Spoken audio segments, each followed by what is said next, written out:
یاد رکھیے نکاح کے اندر دو فرائض ہیں. کتنے فرائض؟ دو. ایک واجب ہے اور 3 سنت. یہ مسئلہ یاد رکھ لیجئے. اس کے علاوہ جو کچھ بھی کیا جاتا ہے وہ نہ تو سنت ہے، نہ واجب ہے، نہ فرض ہے. 2 فرض کون سے ہیں؟ 2 فرض کے بارے میں آتا ہے. ایجاب و قبول کروانا فرض ہے. دلہا دلہن کا جو ایجاب و قبول ہوتا ہے وہ فرض ہے. اور دوسری بات 2 گواہ کا ہونا فرض ہے. 2 گواہ ہونا نکاح میں شرط اور فرض ہے. یہ 2 فرائض ہیں. ایک واجب کون سا ہے؟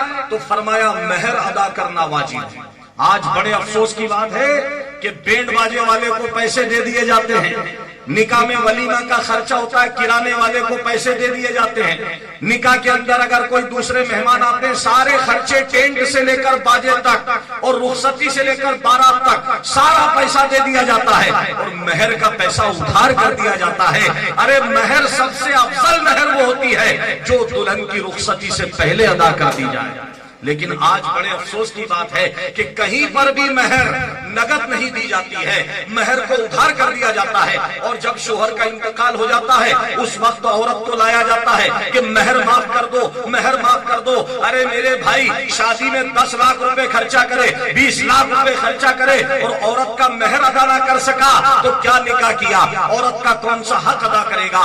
شوہر کے ذمے عورت کا سب سے پہلا حق ہوتا ہے تو وہ نکاح کا مہر ہوتا ہے جس کا ادا کرنا واجب ہوتا ہے. اللہ کے رسول فرماتے ہیں، قرآن پاک میں آیا ہے، اپنی مال و دولت کے عوض عورتوں سے نکاح کرو. میرے بھائیوں، مہر کا صرف لکھانا، ایک رسم ادا کی جاتی ہے. نہ تو مہر بعد میں دیا جاتا ہے نہ شروعات میں دیا جاتا ہے. ہاں، اگر عورت اپنی مرضی سے معاف کر دے تو مہر معاف ہو جاتا ہے. لیکن میرے بھائیوں، اللہ نے آپ کو مرد بنایا ہے، آپ کو کمانے کھانے والا بنایا ہے، مال و دولت ادا کرنے والا بنایا ہے. لہٰذا مہر کو ادا کرنا سیکھو. جس طرح شادی کا سارا خرچ آپ ادا کرتے ہیں، کوئی ادھاری نہیں ہوتی ہے، شادی کا پورا حساب کتاب کر دیا جاتا ہے. لیکن افسوس، مہر ادھار کر دیا جاتا ہے. اس مہر کو ادا کرنا ہی سب سے بڑی سنت ہے. آج آپ دیکھیے کہ آدم علیہ السلام کے ساتھ حضرت حوا کا نکاح ہوا. آدم علیہ السلام نے مہر ترنت ادا کر دیا. نبی پر درود و سلام پڑھی گئی. اگر درود و سلام نہ پڑھی جاتی، میلاد مصطفیٰ نہ پڑھی جاتی تو مہر ادا نہ ہوتا. آپ دیکھیے کہ آدم اور حوا کے نکاح میں جب سنت رسول ادا کی گئی، جب نکاح ہوا، آدم علیہ السلام نے شادی کی، دنیا میں آئے اور شادی کے بعد اولاد پیدا ہوئی. جس نکاح میں درود پاک پڑھی گئی اس سے اولاد پیدا ہوئی تو کوئی نوح نجیب اللہ بنا، کوئی ابراہیم خلیل اللہ بنا، کوئی اسماعیل ذبیح اللہ بنا، کوئی موسیٰ کلیم اللہ بنا. اسی نکاح سے کوئی عیسیٰ روح اللہ بنا اور کوئی محمد الرسول اللہ بنا. یہ سنت نکاح کے تعلق سے ہوتا ہے. آج ہم جس خرافات کو انجام دے رہے ہیں، نکاح سے کتنا افضل رشتہ قرار دیا گیا ہے. میاں بیوی کا رشتہ اللہ تعالیٰ کو کتنا پسند ہے. نکاح کو اسلام نے کتنی پاکیزگی عطا فرمائی ہے، عورت کو کتنا پاور عطا فرمایا ہے. ساری بارات بیٹھی ہوئی ہے، قاضی صاحب بیٹھے ہوئے ہیں، سارے لوگ بیٹھے ہوئے ہیں. سب سے پہلے نکاح کی اجازت لی جاتی ہے تو لڑکی سے لی جاتی ہے. سبحان اللہ. کنیا دان نہیں کیا جاتا، کنیا کو دان کی چیز نہیں بنائی. ویمن امپاورمنٹ کی بات کی، مہیلا ادھیکار کی بات کی. مہیلا کو وراثت کا حق دیا اسلام نے، مہیلا کو شادی کرنے کا حق دیا اسلام نے، مہیلا کو، عورت کو تعلیم کا حق دیا اسلام نے. بڑے افسوس کی بات ہے کہ آپ دیکھیے عورت کو یہ پاور حاصل کیا ہے. اگر عورت انکار کر دے، دنیا کی کوئی طاقت اس کا نکاح نہیں کر سکتی. نہ تو قاضی صاحب نکاح کر سکتے ہیں، نہ بارات نکاح کر سکتی ہے، نہ دنیا کا کوئی عالم نکاح کر سکتا ہے.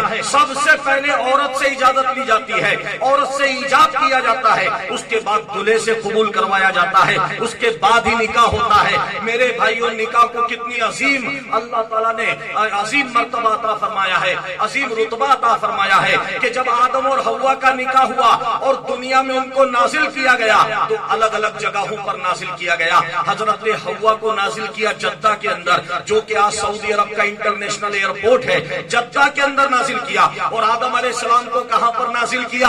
اللہ اکبر، قربان جاؤ میرے بھائیوں، ہندوستان وہ ملک ہے جہاں پر آدم علیہ السلام کو سب سے پہلے نازل کیا گیا۔ آپ ہندوستان کی زمین میں تشریف لائے، آپ نے خدا کی توصیف بیان کی، دنیا میں کوئی انسان نہیں ہے آدم کے علاوہ، آپ سارے انسانوں کے باپ ہیں، آپ سمست مانو جاتی کے پرم پتا ہیں، آپ کو ہندوستان میں نازل کیا، آپ نے سب سے پہلے یہاں پر نماز ادا کی۔ اللہ اکبر، آپ اندازہ فرمائے سب سے پہلے نماز پڑھی گئی تو ہندوستان۔ اسلام نے شادی کو کتنا بلند مقام دیا ہے، دنیا کے مذہب میں شادی کو، آج دنیا نے شادی کو منورنجن سمجھ رکھا ہے، کھیل تماشا سمجھ رکھا ہے، دل بہلانے کا ذریعہ سمجھ رکھا ہے، شراب پینے کا بہانہ سمجھ رکھا ہے، ناچنے کودنے کا بہانہ سمجھ رکھا ہے، لیکن اسلام نے نکاح کو عبادت بنا دیا، اللہ کے رسول نے اپنی عظیم ترین سنت بنا دیا۔ جس طرح نماز پڑھنا عبادت ہے، جس طرح روزہ رکھنا عبادت ہے، جس طرح حج کرنا عبادت ہے، اسی طرح نکاح ادا کرنا بھی عبادت ہے۔ میرے بھائیوں، آج ضرورت اس کی ہے کہ ہم نکاح میں ہونے والے خرچ کو ہٹائیں۔ آج ہم اپنی شان دکھانے کے لیے کوئی 5 لاکھ نکاح میں خرچ کرتا ہے، کوئی 10 لاکھ خرچ کرتا ہے، بڑے سے بڑا شامیانہ لگایا جاتا ہے، لائٹ ڈیکوریشن کے اوپر لاکھوں خرچ کیے جاتے ہیں، آتش بازی پر لاکھوں خرچ کیے جاتے ہیں، لیکن اللہ کے رسول نے فرمایا سب سے مبارک نکاح وہ ہوتا ہے جس میں خرچہ سب سے کم ہوتا ہے۔ سبحان اللہ، کون سا نکاح مبارک ہے؟ دنیا یہ نہ دیکھے کہ اس نے بڑا خرچہ کیا، یار کیا بارات نکالی، کیا ریسپشن نکالا، کیا کھانا کھلایا، کیا ڈیکوریشن کروایا، پورا شہر کو سجا دیا۔ میرے بھائیوں، وہ نکاح مبارک نہیں ہے۔ اللہ کے رسول نے فرمایا سب سے برکت والا، سب سے مبارک نکاح وہ ہوتا ہے جس میں کم خرچہ کیا جائے۔ آج بڑے افسوس کی بات ہے کہ ہم اسلام نے نکاح کو آسان بنا دیا تھا اور زنا کو مشکل بنا دیا تھا۔ ہم نے الٹی چال چلی، آج معاشرے میں نکاح مشکل ہو گیا ہے اور زنا بہت آسان ہو گیا ہے۔ نکاح کرنے کے لیے لاکھوں روپے کی ضرورت ہوتی ہے اور زنا کے لیے سارے اسباب فراہم کر دیے گئے ہیں، موبائل سے لے کر انٹرنیٹ تک سارے اسباب فراہم کر دیے گئے ہیں، بے پردگی سے لے کر عریانیت تک سارے اسباب فراہم کر دیے گئے ہیں۔ لیکن آپ اندازہ فرمائیں، آج آپ نے ہلدی کا پروگرام رکھا ہے، ہلدی شادی میں نہ تو کوئی فرض ہے نہ سنت ہے، لیکن ایک رسم ہے جس کو رسم کے طور پر ادا کر دیا جائے۔ آج بڑے بڑے اہتمام سے ہلدی لگائی جا رہی ہے، بڑے افسوس کی بات ہے، بینڈ باجے نکالے جا رہے ہیں، اعلان کیا جا رہا ہے کہ جس جگہ پر باجے بجائے جائیں گے وہاں پر نکاح نہیں پڑھایا جائے گا۔ میرے بھائیوں، یہ اعلان کیوں کرنا پڑ رہا ہے؟ آج مسلمانوں کو ان کے نبی کی سنت یاد نہیں، سنت و سیرت یاد نہیں۔ اگر آپ نے لڑکی کو پیدا کیا، آج مرحوم کلو پٹیل صاحب کی لڑکی جو نکاح کے لائق ہوئی اس کا نکاح ہو رہا ہے۔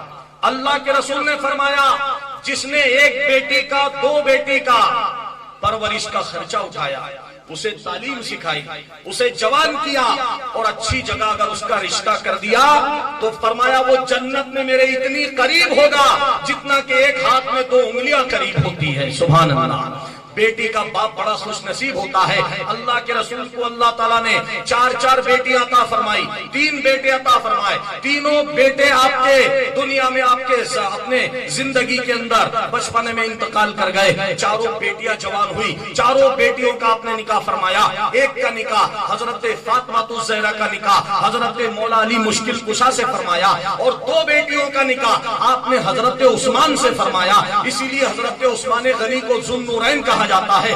آج ہم بڑے بڑے جب ہم اپنے بیٹی کا داماد ڈھونڈتے ہیں تو کروڑ پتی ڈھونڈتے ہیں۔ میرے بھائیوں، آپ دیکھیے اللہ کے رسول نے 2 داماد اللہ کے رسول کے تھے۔ ایک تو داماد تھا جس کی امیری پر امیری رشک کرتی تھی، حضرت عثمان غنی، اور ایک داماد ایسا تھا جس کی غریبی پر غریبی رشک کیا کرتی تھی۔ اقبال فرماتے ہیں کہاں سے تو نے اقبال سیکھی ہے یہ درویشی کہ چرچا بادشاہوں میں ہے تیری بے نیازی کا۔ اور یقین پیدا کرنا دا یقین سے ہاتھ آتی ہے وہ درویشی کے جس کے سامنے جھکی ہے سلطانی۔ ایک داماد جو تھا وہ صحابہ اکرام میں عثمان غنی کے نام سے مشہور تھا، اور ایک داماد ایسا تھا جو پیٹ میں پتھر باندھا کرتا تھا، جس کے گھر میں چولہا نہیں جلتا تھا۔ اپنی سب سے افضل بیٹی کا نکاح اگر اللہ کے رسول نے فرمایا تو مولا علی سے فرمایا۔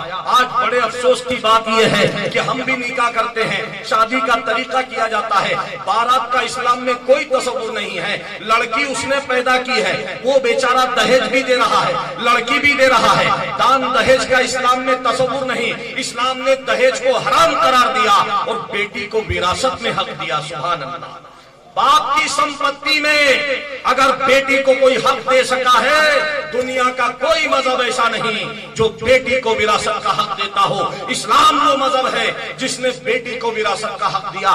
آج بڑے افسوس کی بات ہے کہ بیٹیوں کو وراثت کا حق دینے کے بارے میں نہ تو کوئی تقریر ہوتی ہے, نہ کوئی بیان ہوتا ہے, نہ مسلمانوں میں اس کا رواج ہے. بیٹی کو دہیج دے کر الگ کر دیا جاتا ہے اور ساری جائیداد بیٹوں کو دے دی جاتی ہے, جبکہ قرآن پاک کے اندر اللہ نے وراثت کے قانون میں فرمایا اگر ایک حصہ بیٹے کا تو آدھا حصہ بیٹی کو عطا کیا جائے. جو ماں باپ اپنی بیٹی کو وراثت میں حق نہیں دیتے, یا جو بھائی اپنی بہن کا حق دبا کر بیٹھے ہیں, قیامت کے دن اللہ تعالیٰ کی بارگاہ میں مطالبہ کیا جائے گا. تو میرے بھائیوں, اسلام نے عورت کو وہ مقام عطا فرمایا ہے کہ اگر اسلام میں بیٹی ہے تو اللہ تعالیٰ کی رحمت ہے, عورت اگر بیوی ہے تو دنیا کی سب سے بڑی نعمت ہے, عورت اگر بہن ہے تو وہ اللہ تعالیٰ کی برکت ہے, عورت اگر ماں ہے تو اس کے قدموں میں جنت ہے, اس کے قدموں میں جنت ہے. جنت کو اس کے قدموں میں رکھ دیا, وہ عورت کو مقام عطا فرمایا. آج کبھی 3 طلاق کے حوالے سے, کبھی حجاب کے حوالے سے آج اسلام کو بدنام کیا جاتا ہے کہ مہیلا ادھیکار کا ہنن کیا ہے اسلام نے, عورتوں کو اسلام نے حق نہیں دیا ہے. لیکن میرے بھائیوں, ہندوستان میں جس جگہ پر مہیلا کا چیر ہرن ہوتا تھا, جس ہندوستان میں مہیلا کا اپہرن ہوتا تھا, اسی ہندوستان میں ایک عورت سے 5 مرد شادی کیا کرتے تھے. اللہ, یہ لکھت پرمان ہے. آپ جانتے ہیں اس بات کو, میں ڈیٹیل میں نہیں بتانا چاہتا, لیکن آپ دیکھ لیجئے عورتوں کو جوئے پہ داؤں میں لگا دیا گیا ہے. یہ ہندوستان کا اتہاس ہے.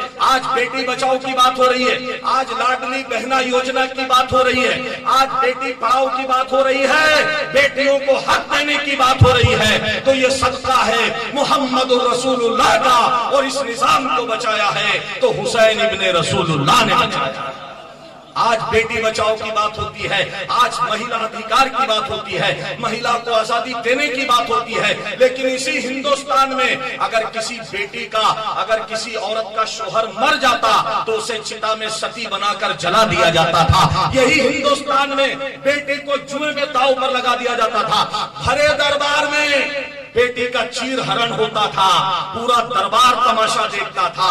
بھرے دربار کے اندر بیٹی کا اپہرن کر دیا جاتا تھا. آج اگر اس ہندوستان میں مہیلا ادھیکار کی بات ہو رہی ہے, اس ہندوستان میں بیٹی بچاؤ آندولن چل رہا ہے, اس ہندوستان میں مہیلا کو 50% آرکشن دیا جا رہا ہے, تو یہ صدقہ ہے اسلام کا, یہ صدقہ ہے رسول پاک کا, یہ صدقہ ہے قرآن کا. میرے بھائیوں, اسلام نے جو مقام عورت کو عطا فرمایا ہے, آج مسلمانوں کو وہ مقام دینا ہے. اپنی بچیوں کو اچھی تعلیم دینی ہے, اپنی بچیوں کو اسلام کی اہمیت سمجھانی ہے. آج بڑی تعداد ہندوستان میں ایسی ہے بچیوں کی, مسلمان بچیوں کی, جو کہ مرتد ہوتی جا رہی ہیں, غیروں کے ساتھ نکاح کرتی جا رہی ہیں. بڑے افسوس کی بات ہے, اگر بیٹیاں غیروں کے ساتھ نکاح کر رہی ہیں تو وہ بیٹی کا قصوروار نہیں ہے, اس کے ماں باپ قصوروار نہیں ہے, صرف اس کے ماں باپ قصوروار نہیں ہے, بلکہ پورا سماج قصوروار ہے. آج ہم نے شادیوں کے اندر جس طرح کی خرافات انجام دی ہے, شادیوں کے اندر جس طرح کی ہم نے حرام کاری انجام دی ہے. ارے جس شادی میں بے پردگی ہوتی ہو, جس شادی میں شراب پلائی جاتی ہو, جس شادی میں ناچ گانا کیا جاتا ہو, جس شادی میں بینڈ باجا بجایا جاتا ہو, جس شادی میں آتش بازی کی جاتی ہو, سنت رسول کو پامال کیا جاتا ہو, اس شادی کے بعد جو اولاد پیدا ہوتی ہے وہ انسان نہیں, وہ شیطان پیدا ہوتی ہے.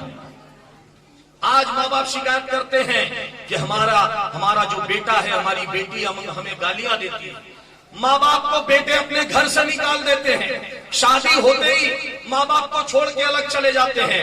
آج ماں باپ شکایت کرتے ہیں, کئی ماں باپ دورہ تعویذ کے چکر میں پڑ جاتے ہیں کہ تعویذ بنا دو, ہماری اولاد ہماری بات نہیں مان رہی ہے, ہمارا بیٹا ہمیں گالی بک رہا ہے, ہمارا بیٹا ہم پر ہاتھ اٹھاتا ہے. تو میرے بھائیوں, اس کے لیے ذمہ دار اگر کوئی ہے تو بے اولاد کا باپ ذمہ دار ہے. یہ باپ کا عمل ہے جو بیٹے کے روپ میں سامنے آ رہا ہے. ارے باپ ابراہیم ہو تو بیٹا اسماعیل ہوتا ہے, اور باپ علی ہو تو بیٹا حسین ہے.